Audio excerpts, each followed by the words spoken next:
Planning on going out this weekend in Harlingen and decide to drink, you need to make sure to have a designated driver. Now, those suspected of driving drunk will have to take a breathalyzer or a blood test, and you will end up in the back of a cop car. Well, this dream home is expected to open up in August of this year and house 7 undocumented students. Now, we're still here at the scene. A few minutes ago, there was some smoke coming up from the roof of the home, and as you can see, there are some firefighters still in there. They're still clearing out the scene, making sure all of the fire is out.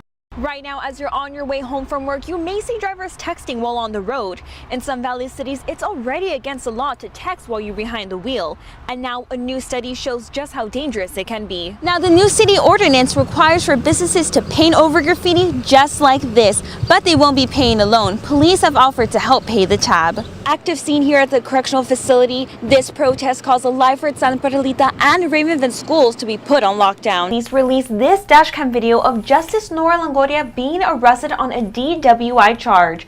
Now today she says she's sorry about this night after she was reprimanded by a state commission.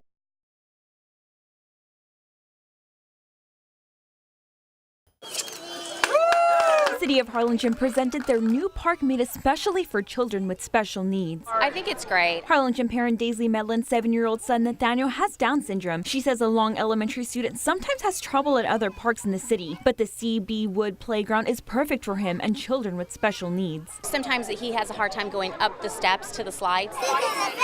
The CB Wood Park is designed with soft grass in the play area to make sure all kids are safe while playing. Harlingen City Commissioner for District 4 Basilio Chino Sanchez says the year-long work it took to complete the park is worth it. Look what we got, a beautiful park. Sanchez says it was neighbors who took action and called him wanting change. Last year, the area was empty and not lit up properly. Sanchez says his goal is to make the community better. When I started as a city commissioner, that was my main point, to bring the barrio, the people together. Resident and grandmother Patricia Rodriguez says the park is important, especially for her grandson Valentin to play with kids with special needs. Make them aware so they know how to treat everyone the same and not be looking at children with special needs in an awkward way. Medellin hopes everyone will remember the same. They're just like any other child. In Harlingen, Elizabeth Espinosa, Action 4 News.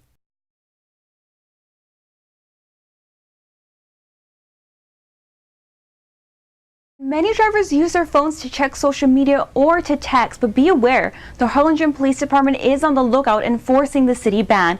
I actually went on a ride-along with the Harlingen Police to see how often drivers are stopped after checking their phone. It's something you may see every day, people texting and driving, and if you're passing through Harlingen, be warned, it's against the law. When you're being pulled over, we have a city ordinance that prohibits you from viewing your cell phone while you're driving. Officer Mark Cuerva says drivers like the one just pulled over claim they don't know about or they deny. They'll say, well, I wasn't texting. Like I said, it was I was using my GPS or whatnot.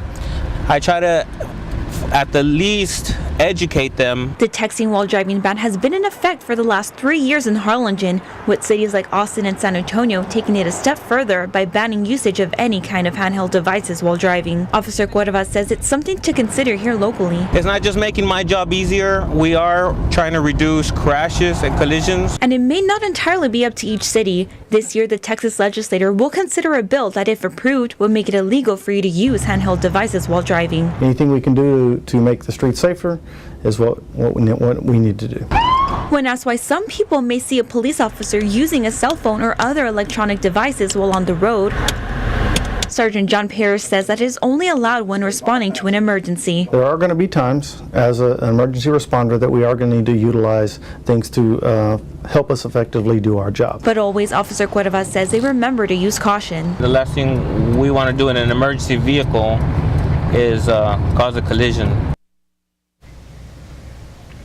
Well, now some other cities in the valley that have a ban on texting include Penitas, Palmview, Mission, McAllen, Brownsville, and even Alamo.